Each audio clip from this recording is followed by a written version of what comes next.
So good morning everyone, welcome to newspaper decoded. आज हम अपना 11 फरवरी का द हिंदू न्यूज़पेपर देख लेते हैं। तो जो फर्स्ट न्यूज़ है यहाँ पर, centre prescribes labels for all photo realistic AI content online. तो यहाँ पर यूनियन गवर्नमेंट ने IT act information technology rules 2026 के तहत बड़े अमेंडमेंट्स किए हैं, जिसका मेन एम है जो एआई जनरेटेड और डीप फेक कंटेंट्स पर है। और इन नए रूल्स के मुताबिक जो photo realistic artificial intelligence generated content है, क्लियरली और प्रोमिनेंटली लेबल करना मैंडेटरी होगा, ताकि यूजर्स इजीली जो है समझ सके कि कौन सा कंटेंट रियल है और कौन सा कंटेंट आर्टिफिशियल बनाया गया है। और ये रूल्स 20 फरवरी से लागू होंगे। सबसे इम्पोर्टेंट चेंज यहाँ पर टेक डाउन टाइमलाइन का है।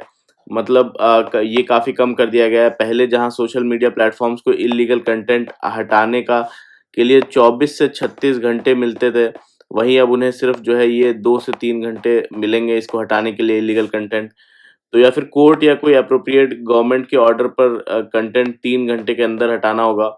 और नॉन कंसेंशुअल न्यूडिटी या डीप फेक जैसे सेंसिटिव कंटेंट्स को 2 घंटे के अंदर रिमूव करना होगा। रूल्स में सिंथेटिकली जनरेटेड कंटेंट की डेफिनेशन भी दी गई है। सिंथेटिकली जनरेटेड कंटेंट मतलब जो ऑडियो, वीडियो या फिर विजुअल को कवर करती है, जो आर्टिफिशियल इंटेलिजेंस या एल्गोरिदम से इस तरह बनाया गया और जो ताकि वो रियल लगे। तो अगर प्लेटफॉर्म्स ने ड्यू डिलिजेंस फॉलो नहीं किया, तो उनका जो सेफ हार्बर प्रोटेक्शन है वो भी खत्म हो सकता है, जिसका मतलब है कि उन्हें लीगल लायबिलिटी फेस करनी पड़ सकती है अगर ये फॉलो नहीं किया तो एक और बड़ा चेंज ये है कि स्टेट्स अब एक से ज़्यादा ऑफिसर को टेक डाउन ऑर्डर्स देने के लिए ऑथराइज कर सकती हैं। तो ओवरऑल ये अमेंडमेंट जो है मिस इन्फॉर्मेशन, डीप फेक्स और डिजिटल हार्म को कंट्रोल करने की डायरेक्शन में एक स्ट्रॉन्ग स्टेप माना जा रहा है। तो फिर जो नेक्स्ट यहाँ पे, opposition MP submit notice seeking removal of Om Birla as Lok Sabha speaker. तो यहाँ पर लोकसभा स्पीकर को रिमूव करने का प्रोसेस क्या है कॉन्स्टिट्यूशन ऑफ इंडिया में। तो ये कॉन्स्टिट्यूशन में आर्टिकल 94C में इसका प्रोसेस दिया हुआ है। तो यहाँ पर कोई भी जो लोकसभा का एमपी है, स्पीकर को हटाने का रेजोल्यूशन सेक्रेटरी जनरल लोकसभा को रिटन नोटिस दे सकता है। और नोटिस कम से कम 14 डेज पहले देना कंपलसरी है। और 14 दिन के बाद जो रेजोल्यूशन है लोकसभा के एजेंडे में लिस्ट होता है। इस दिन स्पीकर खुद चेयर नहीं करते हैं जिस दिन ये प्रोसेस हो रहा होता है। तो स्पीकर के खिलाफ मोशन हो रहा होता है, इसलिए हाउस जो यहाँ पर डिप्टी स्पीकर या फिर अपॉइंटेड कोई मेंबर प्रेसाइड करता है। तो एमपीज इस पे डिबेट करते हैं, फिर सिंपल मेजोरिटी से वोटिंग होती है। मतलब प्रेजेंट एंड वोटिंग का 50% प्लस 1 इतना सपोर्ट चाहिए। अगर रेजोल्यूशन पास हो जाता है तो स्पीकर तुरंत रिमूव हो जाते हैं और लोकसभा न्यू स्पीकर इलेक्ट करती है। और आज तक कोई भी स्पीकर इस प्रोसेस से रिमूव नहीं हुआ है इंडिया में। फिर जो नेक्स्ट यहाँ पे, Bangladesh plans to shift from India to US cotton. तो यहाँ बांग्लादेश ने कहा है कि बेसिकली यूएस और बांग्लादेश की ट्रेड डील के बाद वो धीरे धीरे इंडियन कॉटन को रिप्लेस करके यूएस कॉटन प्रोड्यूस कॉटन को यूज करेगा। और इंटरिम गवर्नमेंट के स्पोक्स पर्सन ने इसे गेम चेंजर बताया। तो उनके मुताबिक इस डील से बांग्लादेश को यूएस मार्केट में ज़्यादा एक्सेस मिलेगा बांग्लादेश को, और टेक्सटाइल सेक्टर को बड़ा बूस्ट मिलेगा। तो यहाँ पर डील के तहत बांग्लादेश पर 19% टैरिफ लगा है, जो कि कंबोडिया और इंडोनेशिया जैसे कॉम्पिटिटर्स से भी कम है। और सबसे बड़ा फ़ायदा है कि अगर Bangladesh textile producers US cotton या फिर मैन मेड फाइबर का यूज़ करते हैं तो टैरिफ ज़ीरो भी हो सकता है। इसी वजह से यूएस कॉटन बांग्लादेश के लिए काफ़ी अट्रैक्टिव बन गया है। और तो बांग्लादेश ट्रेडिशनली इंडिया और सेंट्रल एशिया से कॉटन इंपोर्ट करता रहा है, लेकिन इंडिया और बांग्लादेश रिलेशन 2024 और 2025 के दौरान टेंशन और फिर tit for tat trade restrictions के बाद बांग्लादेश अब यूएस मार्केट पर ज़्यादा फोकस कर रहा है। तो इसका डायरेक्ट इम्पैक्ट इंडियन कॉटन जो फार्मर्स है उस पर पड़ सकता है। तो फिर जो नेक्स्ट यहाँ पे, French president Macron to undertake key visit to India. तो फ्रेंच प्रेसिडेंट इमैनुअल मैक्रोन अगले हफ्ते 3 दिन के विजिट पर इंडिया आ रहे हैं। और वो एआई इम्पैक्ट समिट में हिस्सा लेंगे और नरेंद्र मोदी के साथ ट्रेड और डिफेंस जैसे की सेक्टर्स पर टॉक्स करेंगे। तो विजिट की शुरुआत जो है 17 फरवरी को मुंबई से होगी, जहां दोनों लीडर्स इंडिया और फ्रांस ईयर ऑफ इनोवेशन का इनॉग्रेशन और बायलैटरल डिस्कशंस करेंगे। और 19 फरवरी को एआई इम्पैक्ट समिट जो दिल्ली में है उसमें पार्टिसिपेट करेंगे। जहां पर हॉरिजॉन 2047 रोड मैप के तहत कॉपरेशन को स्ट्रॉन्ग करने पर फोकस होगा। ये रोड मैप जो हॉरिजॉन 2047 रोड मैप है, ये बेसिकली इंडिया और फ्रांस के बीच लॉन्ग टर्म पार्टनरशिप प्लान है और इसका गोल है कि 2047 तक इंडिया और फ्रांस के रिलेशन को स्ट्रेटेजिक लेवल पर स्ट्रॉन्ग बनाना है, specially defence and security sector, trade and investment, clean energy, climate change, digital technology, artificial intelligence, innovation, इन सब चीज़ों में। फिर जो नेक्स्ट यहाँ पे best possible deal amid shifting global order, foreign secretary with Misri. तो यहाँ parliamentary standing committee on external affairs की मीटिंग हुई और इस मीटिंग का फोकस था इंडिया और यूएस और इंडिया और यूरोपियन यूनियन ट्रेड एग्रीमेंट्स, जिनको लेकर पॉलिटिकल स्क्रूटिनी काफ़ी बढ़ गई है, खासकर फार्मर्स, एनर्जी सिक्योरिटी और रीजनल ट्रेड पर पड़ने वाले इम्पैक्ट को लेकर। तो कमेटी के को ब्रीफ करते हुए विक्रम मिस्री ने कहा कि बढ़ते हुए ग्लोबल सिनेरियो में यूएस के साथ हुआ जो ट्रेड डील है, इंडिया के लिए बेस्ट पॉसिबल आउटकम है। उन्होंने बार-बार एश्योर किया कि फार्मर्स के इंटरेस्ट इससे कॉम्प्रोमाइज़ नहीं होंगे। ट्रंप ने रिसेंटली इंडियन गुड्स पर 25% टैरिफ हटाए थे, लेकिन रशियन ऑयल इंपोर्ट्स बढ़ने पर उन्होंने वापस इसको लगाने की वार्निंग भी दी थी। तो इन्होंने ये भी कहा कि जो यूएस से हमें $500 बिलियन की परचेजेज़ का जो टारगेट है वो बाइंडिंग नहीं है, बस एक इंटेंट है। और इंडिया और European union deal timeline clear ना होने से एमपीज ने कंसर्न भी एक्सप्रेस किया। फिर जो नेक्स्ट है यहाँ पे fighter push HAL's experience with private enterprises. तो इस आर्टिकल का मेन फोकस है इंडियन एयरफोर्स की कॉम्बैट कैपेबिलिटी और advanced medium combat aircraft project से जुड़े एक इम्पोर्टेंट पॉलिसी डिसीजन पर है। तो ऑथर कहते हैं किसी भी एयरफोर्स की जो स्ट्रेंथ है वो तीन चीज़ों पर डिपेंड करती है: एडवांस्ड वेपन, उन्हें ऑपरेट करने के लिए ट्रेन प्रोफेशनल्स और रिलायबल सप्लाई चेन। तो अगर इन तीनों में कोऑर्डिनेशन ना हो तो एयरफोर्स अपनी फुल पोटेंशियल अचीव नहीं कर पाती। और आज बोलते हैं इंडियन एयरफोर्स के पास आज फाइटर जेट्स का मिक्स्ड फ्लीट है, रशियन, वेस्टर्न, इंडिजिनस, तेजस जैसे एयरक्राफ्ट्स का। और इसे बेसिकली हिंदुस्तान एरोनॉटिक्स लिमिटेड बनाती है और सभी फाइटर एयरक्राफ्ट की रिपेयर और ओवरहॉल भी एचएएल ही करता है। लेकिन एचएएल पर ऑलरेडी काफ़ी वर्कलोड है और टाइमली डिलीवरी और क्वालिटी पर कैग तक ने क्वेश्चन उठाए हैं। तो इस बैकग्राउंड में डिसीजन आया है कि जो एडवांस मीडियम कॉम्बैट एयरक्राफ्ट के 5 प्रोटोटाइप का डेवलपमेंट कॉन्ट्रैक्ट किसी प्राइवेट कंपनी को दिया जा सकता है, एचएएल को साइड रखकर। तो इससे एक जो सेकंड एयरक्राफ्ट मैन्युफैक्चरर क्रिएट होगा, जो कि प्रिंसिपल में अच्छा लगता है लेकिन प्रैक्टिकल चैलेंजेस बहुत सीरियस हैं इसके। तो ऑथर पहला कंसर्न उठाते हैं कि प्राइवेट प्लेयर्स चाहे बड़े इंडस्ट्रियल ग्रुप्स क्यों ना हो, लेकिन जो फाइटर एयरक्राफ्ट डेवलपमेंट में बिल्कुल भी इनएक्सपीरियंस्ड है वो। और फिफ्थ जनरेशन फाइटर बनाना हेलीकॉप्टर्स या पार्ट जो है मैन्युफैक्चर करने से भी ज़्यादा कॉम्प्लेक्स होता है। और दूसरा इशू है कि सिंगल कंट्रोल का पहले प्रोजेक्ट्स में डिज़ाइन, टेस्टिंग और प्रोडक्शन एक ही ऑर्गेनाइजेशन यानी एचएएल या डीआरडीओ के अंडर होते थे, और एडवांस मीडियम कॉम्बैट एयरक्राफ्ट में डिज़ाइन एरोनॉटिकल डेवलपमेंट एजेंसी करेगी और एग्जीक्यूशन जो है वो प्राइवेट फर्म्स। तो इससे ओनरशिप और अकाउंटेबिलिटी अनक्लियर हो जाती है। तीसरा बड़ा इशू इंफ्रास्ट्रक्चर का है। तो एचएएल बेसिकली बेंगलुरु इकोसिस्टम में डिकेड से टेस्टिंग फैसिलिटीज, लैब्स और एयरफील्ड्स और आर्टिफिशियल इंटेलिजेंस की जो इंडियन एयरफोर्स की जो टेस्टिंग यूनिट्स हैं एक ही जगह पर हैं। प्राइवेट फर्म्स के लिए इतना बड़ा इकोसिस्टम नया बनाना बहुत महंगा और टाइम कंज्यूमिंग जो है होगा। तो साथ ही सिर्फ 5 प्रोटोटाइप्स के लिए कौन प्राइवेट प्लेयर इतना पैसा इन्वेस्ट करेगा जब प्रोडक्शन गारंटी भी नहीं है। तो ऑथर सजेस्ट करते हैं कि एडवांस मीडियम कॉम्बैट एयरक्राफ्ट एक नेशनल प्रोजेक्ट है, इसलिए एचएएल की एग्जिस्टिंग जो लैंड है, हैंगर्स हैं, टेस्टिंग फैसिलिटीज़ हैं, उनको प्राइवेट प्लेयर के साथ शेयर किया जाना चाहिए। आखिर जो है पॉइंट ये है कि जो एडवांस मीडियम कॉम्बैट एयरक्राफ्ट का प्रोडक्शन प्लांट बॉर्डर के पास नहीं बल्कि हिंटरलैंड में आइडियली बेंगलुरु के पास होना चाहिए, जो इंडिया के एविएशन हब है। ओवरऑल आर्टिकल इनोवेशन के साथ साथ रियलिस्टिक प्लानिंग और कोऑर्डिनेशन पर जोर देता है। और फिर जो नेक्स्ट है the approaching artificial intelligence search it's global consequences. तो ये आर्टिकल का मेन मैसेज है कि आर्टिफिशियल इंटेलिजेंस सिर्फ एक नई टेक्नोलॉजी नहीं है बल्कि एक बहुत बड़ा सिविलाइजेशनल टर्निंग पॉइंट है, जो दुनिया के प्रेजेंट सिस्टम को तोड़कर ही बिल्कुल एक नया एरा जो है वो ला सकता है। ऑथर के मुताबिक आर्टिफिशियल इंटेलिजेंस का इम्पैक्ट इंडस्ट्रियल रेवोल्यूशन से भी ज़्यादा के बराबर या उससे भी ज़्यादा हो सकता है। और आज जो है लार्ज लैंग्वेज मॉडल्स इतनी तेज़ी से आ रहे हैं कि दुनिया उनके पेस को समझ नहीं पा रही है। साथ ही अमेरिका और चाइना के बीच आर्टिफिशियल इंटेलिजेंस जो राइवलरी है वो बहुत ज़्यादा इंटेंस हो चुकी है। और चाइनीज़ जो आर्टिफ़िशियल इंटेलिजेंस मॉडल की सक्सेस ने पूरी आर्टिफ़िशियल इंटेलिजेंस इंडस्ट्री को और तेज़ कर दिया है। लेकिन ये सिर्फ़ शुरुआत है।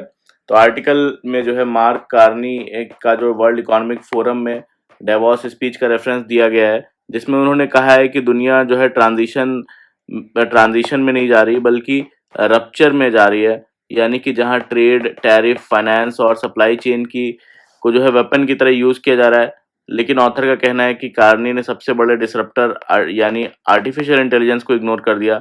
असल में इंटरनेशनल ऑर्डर के कोलैप्स का सबसे बड़ा रीज़न आर्टिफिशियल इंटेलिजेंस हो सकता है, ना कि सिर्फ ट्रेड वॉर्स या फिर जियोपॉलिटिक्स। तो ऑथर कहते हैं कि दुनिया के लीडर्स अभी तक आर्टिफिशियल इंटेलिजेंस के रियल थ्रेट को प्रॉपर्ली समझ नहीं पाए हैं, और कुछ इंडस्ट्री लीडर्स जैसे कि सत्या नडेला हो गए, ये मान चुके हैं कि आर्टिफिशियल इंटेलिजेंस अब डिप्लोमेसी और स्टेट क्राफ्ट का टूल बन चुका है, और कंट्रीज को अपनी जो sovereign artificial intelligence system develop करने होंगे। तो आर्टिफिशियल इंटेलिजेंस का यूज़ जो है फिनटेक, हेल्थ केयर, गवर्नेंस जैसे सेक्टर्स में फ़ायदेमंद है, लेकिन जुडिशरी में जो है कॉशन दिया गया है। कोर्ट्स में आर्टिफिशियल इंटेलिजेंस पर ज़्यादा भरोसा करना डेंजरस हो सकता है, क्योंकि ये हैलुसिनेशन करता है। हैलुसिनेशन मतलब कोई यानी कोई कॉन्फिडेंट तरीके से गलत फैक्ट्स, फेक केसेस और गलत साइटेशन दे सकता है, तो जो जस्टिस सिस्टम के लिए काफ़ी खतरनाक है। सीरियस हिस्सा बेसिकली बोलते हैं वॉरफेयर और डिफेंस से जुड़ा है। आर्टिफिशियल इंटेलिजेंस ने वॉरफेयर और ह्यूमन कंट्रोल सिस्टम से ऑटोनोमस सिस्टम की तरफ शिफ्ट कर दिया है। तो यूक्रेन वॉर का एग्जांपल दिया गया है, जहां आर्टिफिशियल इंटेलिजेंस पावर्ड ड्रोन्स और टेक्नोलॉजी ने रशिया जैसे पावरफुल आर्मी को रोक दिया। तो ये दिखाता है कि आर्टिफिशियल इंटेलिजेंस जो है सिस्टमेटिक एसिमेट्रिक पावर देता है। एसिमेट्रिक पावर यानी छोटी एंटिटी भी जो है बड़ी मिलिट्रीज को चैलेंज कर सकती है। तो ऑथर वार्न करते हैं कि फ्यूचर में ऑटोनोमस जो ड्रोन स्वॉर्म्स हैं, आर्टिफिशियल इंटेलिजेंस, साइबर वेपन्स हैं और सेल्फ डिसीजन मेकिंग सिस्टम्स एक डूम्सडे सिनेरियो क्रिएट कर सकते हैं। और सबसे बड़ा डेंजर ये है कि आर्टिफिशियल इंटेलिजेंस कब ह्यूमन कंट्रोल से बाहर निकल जाए, किसी को पता भी ना चले। तो इसीलिए कंक्लूजन ये है कि आर्टिफिशियल इंटेलिजेंस पर strong global oversight, checks and balances बनाना बहुत ज़रूरी है, ताकि ह्यूमैनिटी के फ़ायदे के लिए काम करे आर्टिफिशियल इंटेलिजेंस, ना कि उसके खिलाफ। फिर जो नेक्स्ट है यहाँ पे, the end of start should prompt discussions on wider and equal terms. तो यहाँ पर दिस आर्टिकल का मेन फोकस है ग्लोबल न्यूक्लियर आर्म्स कंट्रोल पर, खासकर जो न्यू स्टार्ट ट्रीटी है। तो 5 फरवरी 2026 को new start treaty officially expire हो गया है, और ये ट्रीटी एक पुराने जियोपॉलिटिकल एरा का सिंबल थी, जो कि यूनाइटेड स्टेट्स और सोवियत यूनियन कोल्ड वॉर के दौरान न्यूक्लियर वेपन्स और स्पेस रेस में वन अपमैनशिप कर रहे थे, और स्पेस रेस चल रही थी। तो उस टाइम पे दोनों सुपर पावर्स बिना लिमिट के न्यूक्लियर वेपन्स जमा कर रहे थे। तो कोल्ड वॉर के पीक पर 1980s में दोनों देशों के पास 10,000 से ज़्यादा स्ट्रेटेजिक न्यूक्लियर वॉरहेड्स थे। पहले के आर्म्स कंट्रोल एफर्ट्स जैसे कि सॉल्ट हो गया, स्ट्रेटेजिक आर्म लिमिटेशन टॉक्स सिर्फ नंबर्स को कैप करते थे, रिड्यूस नहीं करता था। तो इसी बैकग्राउंड में जो न्यू स्टार्ट ट्रीटी, वो नेगोशिएशन 1982 से शुरू हुई और 1991 में ट्रीटी साइन हुई। तो सोवियत यूनियन के कोलैप्स से बिल्कुल पहले जस्ट हुआ ये, और ये पहली ट्रीटी थी जिसमें एक्चुअल जो रिडक्शन है उसका कमिटमेंट था। दोनों साइड्स को वॉरहेड्स जो है 6000 तक लिमिट लाने और डिलीवरी सिस्टम तक कम करने पड़े। और बाद की ट्रीटीज ने इस फ्रेमवर्क को और आगे बढ़ाया। डिप्लॉयबल वॉरहेड्स को पहले 1700 से 2200 और फिर न्यू स्टार्ट जो है 2010 के अंडर 1550 तक लिमिट किया गया, और ये सब कोल्ड वॉर के कंपैरिजन में काफ़ी बड़ा प्रोग्रेस था। लेकिन 15 साल के लाइफ स्पैन के बाद न्यू स्टार्ट का रिन्यू जो है ना होना दिखता है, क्योंकि अब एक्सपायर हो गया 5 फरवरी को, कि दुनिया फिर से आर्म रेस मेंटालिटी की तरफ जो है जा रही है। तो आर्टिकल पॉइंट करता है कि आज की जियोपॉलिटिक्स फिर से इंपीरियलिस्ट और मर्केंटलिस्ट हो रही है, जिसमें टैरिफ, टेरिटरीज और पावर प्रोजेक्शन पर फोकस बढ़ रहा है। तो डोनाल्ड ट्रंप का कहना है कि फ्यूचर आर्म्स कंट्रोल तभी होगा जब चाइना भी उसमें इन टाइप की ट्रीटीज में शामिल हो, वरना यूएस खुद को बाउंड नहीं करेगा। और इससे नॉन प्रोलिफरेशन ट्रीटी और comprehensive nuclear test ban treaty जैसे ग्लोबल एग्रीमेंट्स पर भी नेगेटिव इम्पैक्ट पड़ सकता है। तो ऑथर के मुताबिक जो न्यू स्टार ट्रीटी का एंड खतरा भी है और अपॉर्चुनिटी भी है, कि खतरा आर्म्स रेस का है और मौका बेसिकली ज़्यादा इक्वल फेयर न्यूक्लियर डिसआर्मामेंट डिस्कशन शुरू करने का हो सकता है ये। और फिर जो नेक्स्ट यहाँ पे rethinking UGC new equity regulations. तो इस आर्टिकल का कोर आर्गुमेंट जो है बेसिकली जो University Grants Commission promotion of equity in higher education institution regulation 2026 है, उनको लेकर है, जिन्होंने जनवरी में काफ़ी कंट्रोवर्सी और प्रोटेस्ट के को जन जो है काफ़ी ज़्यादा बर्थ दिया और जिनके इम्प्लीमेंटेशन पर सुप्रीम कोर्ट ने 29 जनवरी को स्टे लगा दिया। तो ऑथर क्लियरली मानते हैं कि ये रेगुलेशंस ज़रूरी हैं और क्योंकि हायर एजुकेशन इंस्टीट्यूशंस में जो कास्ट है, जेंडर है, रिलीजन बेस्ड डिस्क्रिमिनेशन एक रियल एंड ग्रोइंग प्रॉब्लम है। एग्जिस्टिंग जो ग्रीवेंस रिड्रेसल सिस्टम है, स्लो है, सिंबॉलिक है और डिस्क्रिशनरी रहे हैं, जिसका सबसे ज़्यादा नुकसान मार्जिनलाइज्ड स्टूडेंट को हुआ है। तो फिर सवाल उठता है कि अगर रेगुलेशंस ज़रूरी हैं तो प्रोटेस्ट क्यों हो रहे हैं? तो आर्टिकल कहता है कि रेजिस्टेंस का मेन रीज़न जो है फ़ियर और डिस्ट्रस्ट है। जनरल कैटेगरी स्टूडेंट्स और फैकल्टी को लगता है कि रेगुलेशंस में डेफिनेशंस जो है वो वेग हैं, इक्विटी कमिटीज़ का स्ट्रक्चर अनक्लियर है और प्रोसीजर जो है वो ट्रांसपेरेंट नहीं है।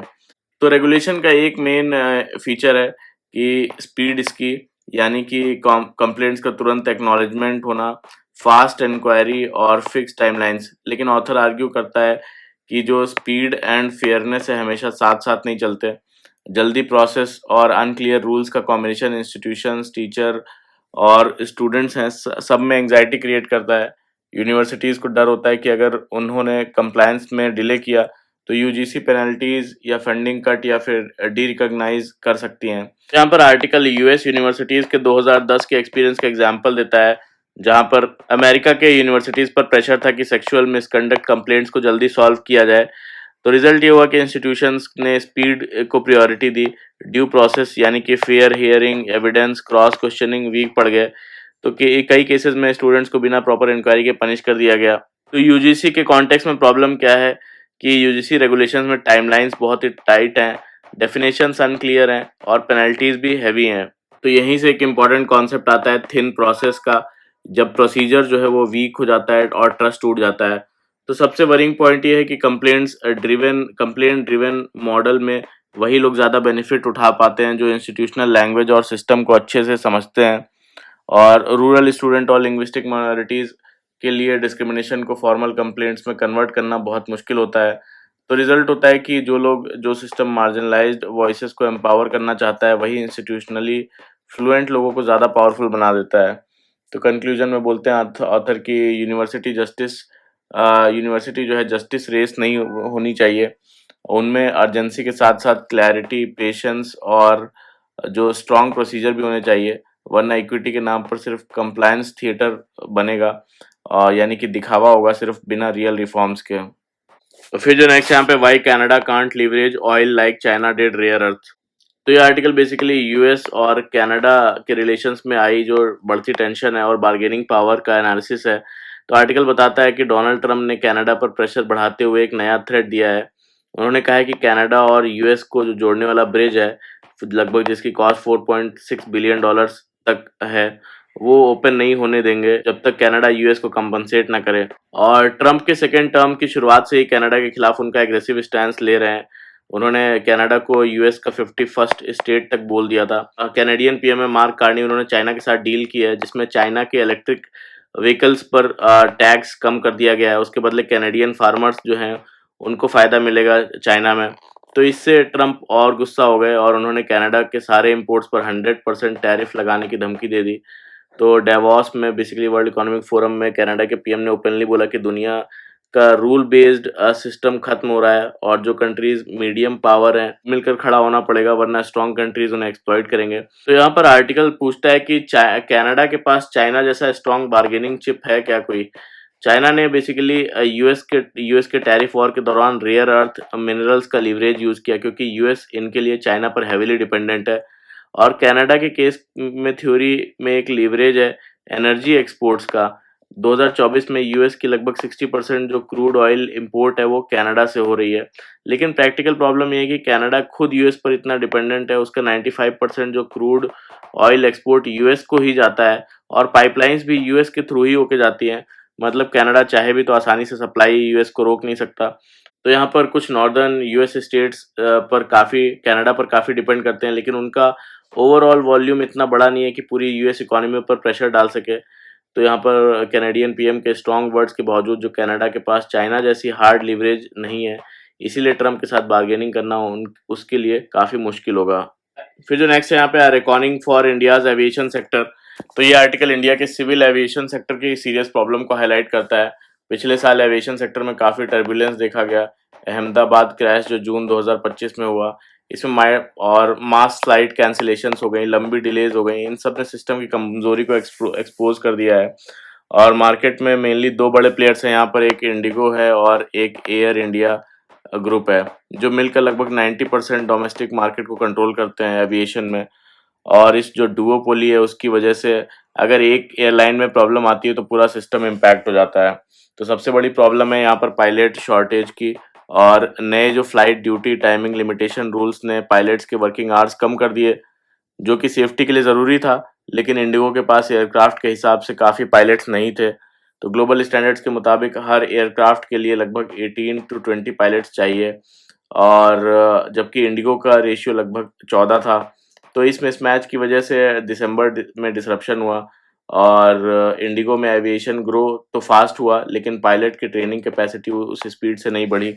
तो रेगुलेटरी बॉडी जैसे कि Director General of Civil Aviation है, और उन्होंने भी स्टाफ, उसमें भी काफ़ी ज़्यादा स्टाफ की शॉर्टेज है, जिससे मॉनिटरिंग वीक हो रही है।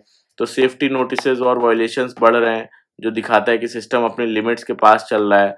और नए रीजनल जो एयरलाइंस हैं, उनको, जो नए रीजनल एयरलाइंस है जैसे कि शंख एयर हो गया, आर्टिफिशियल इंटेलिजेंस एआई हिंद हो गया, फ्लाई एक्सप्रेस हो गया, उनको एनओसी मिला है, जो कि जो कंपटीशन बढ़ा सकते हैं। लेकिन पिछले एग्जांपल्स जैसे कि बोलते हैं किंगफिशर हो गया, जेट एयरवेज हो गया, गो फर्स्ट हो गया, दिखाते हैं कि स्ट्रक्चरल प्रॉब्लम्स जैसे कि हाई फ्यूल प्राइस और वीक इंफ्रास्ट्रक्चर सॉल्व किए बिना ये नई एयरलाइंस भी स्ट्रगल करेंगी। तो यहाँ पर बोलते हैं कि इंडिया की एविएशन मार्केट जो है काफ़ी बड़ा है, लेकिन अगर स्ट्रक्चरल रिफॉर्म्स, पायलट की ट्रेनिंग एक्सपेंशन या फिर रेगुलेटरी स्ट्रेंथनिंग और फ्यूल कॉस्ट मैनेजमेंट नहीं हुआ, तो ग्रोथ जो है वो क्राइसिस में बदल सकता है, जिसका सबसे ज़्यादा नुकसान पैसेंजर्स को होगा। फिर जो नेक्स्ट है यहाँ पे, what explains SpaceX and Blue Origin stepping up their moon plans. तो ये आर्टिकल एक्सप्लेन करता है कि दुनिया की जो सबसे बड़ी दो प्राइवेट स्पेस कंपनीज है, एक स्पेस एक्स और एक ब्लू ओरिजिन, अब मार्स के बजाय मून मिशंस पर ज़्यादा फोकस कर रही हैं। तो स्पेस एक्स का जो पब्लिक गोल हमेशा मार्स पर ह्यूमन सेटलमेंट बनाना रहा है। एलॉन मस्क का मानना है कि मार्स पर सेल्फ सस्टेनिंग जो सिटीज़ है बनाना ह्यूमैनिटी के को एक्सटिंक्शन रिस्क से बचाएगा। लेकिन अब स्पेस एक्स ने मून को नेक्स्ट प्रायोरिटी बना दिया है, और 2027 तक अनक्रूड जो लूनर लैंडिंग का टारगेट रखा गया है, और मार्स का प्लान जो है बोलते हैं अब यहाँ पर फ्यूचर में शिफ्ट हो रहा है।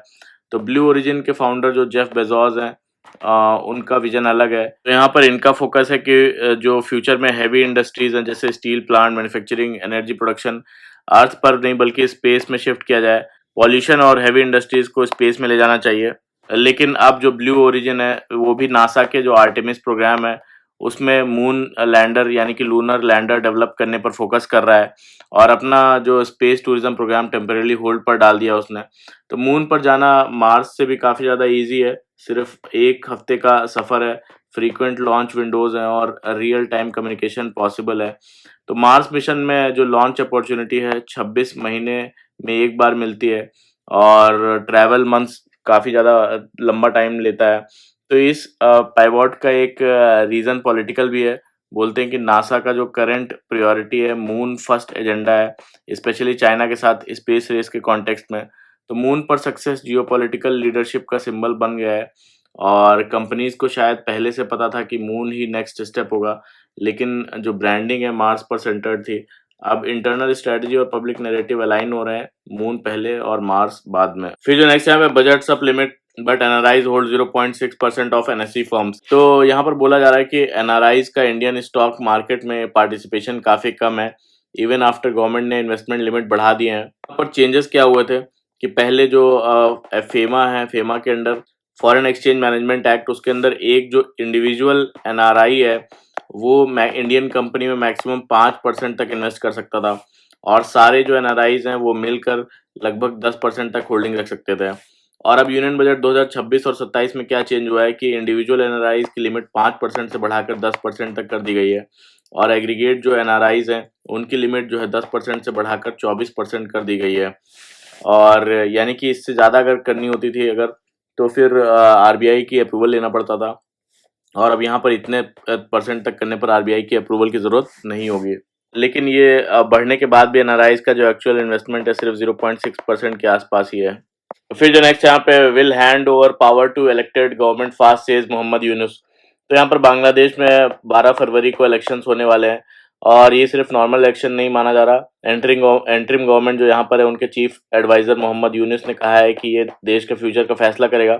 और इस इलेक्शन के साथ जो जुलाई चार्टर है नाम का रेफरेंडम भी हो रहा है। अगर लोग जुलाई चार्टर रेफरेंडम इसके फेवर में वोट करते हैं तो बांग्लादेश के कॉन्स्टिट्यूशन में बड़े चेंजेस होंगे। सबसे बड़ा चेंज होगा कि प्राइम मिनिस्टर की जो पावर है वो कम होगी और प्रेसिडेंट को ज़्यादा पावर्स मिलेंगी। तो 51 पॉलिटिकल पार्टीज यहाँ पर इलेक्शन लड़ रही हैं, और यूनिस ने प्रॉमिस किया है कि इलेक्शन के बाद interim government power elected government को दे देगी। फिर जो नेक्स्ट है यहाँ पे, Israel PM Trump to meet as Iran tension stay high. तो बेंजामिन नेतन्याहू ने कहा है कि वॉशिंगटन में विजिट में उनका मेन फोकस ईरान के साथ चल रही नेगोशिएशंस होगा, और वो चाहते हैं कि डोनाल्ड ट्रंप ईरान के जो बैलिस्टिक मिसाइल प्रोग्राम पर टफर स्टैंस ले। ईरान सिर्फ न्यूक्लियर इशू पर बात करना चाहता है, जबकि यूएस मिसाइल प्रोग्राम और रीजनल मिलिटेंट सपोर्ट भी डिस्कस करना चाहता है। तो ये मीटिंग बेसिकली ईरान और यूएस की जो टॉक्स हुई ओमान में उसके बाद हो रही है। तो वेस्ट बैंक इशू पर भी टेंशन बढ़ रहा है, लेकिन अनक्लियर है कि ये टॉपिक मीटिंग में उठाया जाएगा कि नहीं। तो फिर जो नेक्स्ट यहाँ पे, US to repeal climate finding in huge regulatory rollback. तो यहाँ पर डोनाल्ड ट्रंप की एडमिनिस्ट्रेशन एक बड़ा क्लाइमेट पॉलिसी रोल बैक करने वाली है। वो ओबामा एरा का एंडेंजरमेंट फाइंडिंग खत्म करना चाहते हैं। ये फाइंडिंग क्या है? एंडेंजरमेंट फाइंडिंग ये बेसिकली डिक्लेयर करती है कि green house gas emissions human health के लिए हार्मफुल है, और इसी साइंटिफिक फाइंडिंग के बेसिस पे यूएस में ग्रीन हाउस गैसेस पर लीगल रेगुलेशंस लगाया गया था। और अगर ये फाइंडिंग्स रिपील होती हैं तो गवर्नमेंट के पास ग्रीन हाउस गैसेस रूल्स, जो स्पेशली व्हीकल एमिशन स्टैंडर्ड्स हैं, उनको एनफोर्स करने का लीगल बेस खत्म हो जाएगा। ये चेंजेस जो है व्हीकल पर एमिशन स्टैंडर्ड्स को खत्म करेगा। तो ये था पूरा आज का हमारा द हिंदू का न्यूज़ डिस्कशन। और आप लोग सब लोग देखते तो है मेरा वीडियो, बट लाइक नहीं कर रहे हैं। सब लोग लाइक कर लीजिएगा, कमेंट करके बताइएगा कैसा लगा, सब्सक्राइब भी कर लीजिएगा मेरा channel. Thank you very much for the discussion.